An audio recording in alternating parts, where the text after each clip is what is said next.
Chair recognizes past National Commander Robert Spanogle.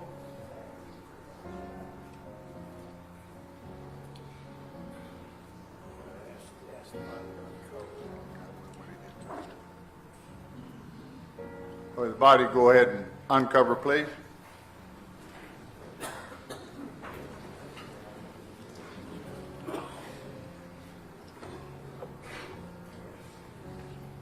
I'm watching the clock, so I'll be brief.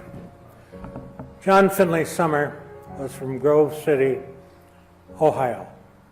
That's just a little west of Columbus. John grew up, went to Bowling Green State University, Bowling Green, Ohio. He was drafted, and he served. He became a combat medic with the 4th Infantry Division, and on his license plate it says Doc Till. Anyone who knows anything about Vietnam, that was one big hellacious battle with the North Vietnamese. John never let anyone suffer on the battlefield. Now, I was not there, but I've been with some of the people that served with John. John received the Bronze Star with valor. John made the decision when he came back to join the American Legion in Grove City. His father was a member of that post. He became a service officer. He was asked by Pat Hone to serve on a Vietnam committee that at that particular time was trying to figure us people out. He went on to be the service officer, Ohio, Department Service Officer, at age 23. That's how much they thought of him, including the retired World War I Adjutant of Ohio, Joe Deitchell. John served, and he was invited to serve on the VNR Claims Division of the American Legion in Washington, D.C., which he did. Then he went to a higher thing. He became the director of the division. Now, most of you know I've got a big mouth. And I happen to be on radio.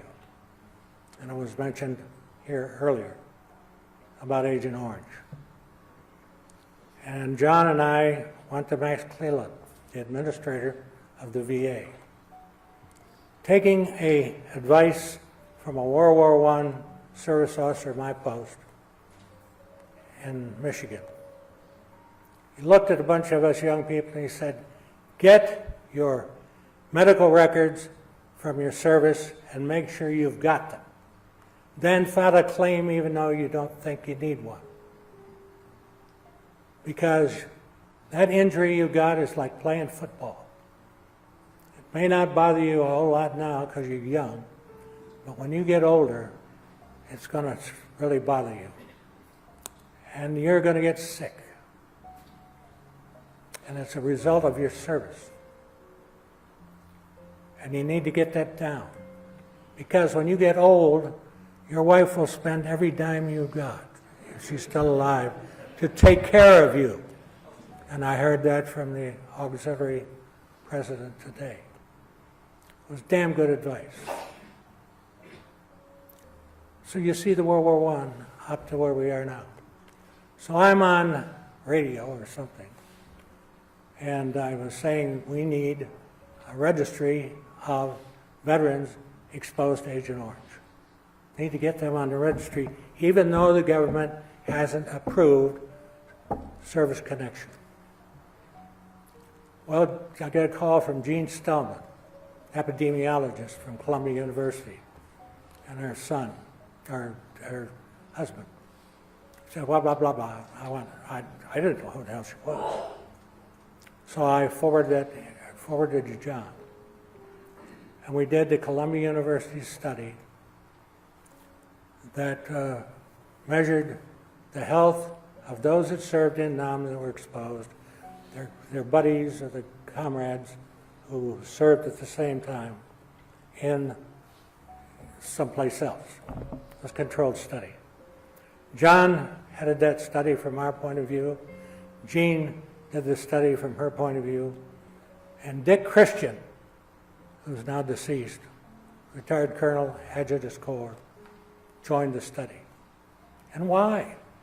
Because the government said, you guys don't know what you're talking about because you don't know where you were in Vietnam. So how can we, prove exposure? Sprayed the stuff, sprayed it all over Hell's Half Acre. Well, anyway, Dick Christian was a member of the Adjutant General's Corps. And he said, we keep better records than the Japanese and the Nazis did. Our Army keeps records right down to the the minutest thing. Plus the fact, you sure as hell know where you were when somebody's shooting at you and kills your buddy. So I'm going to wrap it up. The Center for Disease Control did a study on Agent Orange and poo-pooed it. Cost them $12 million to do the study. We did a study that took us 6 years because we want a peer review of science and all that sort of thing.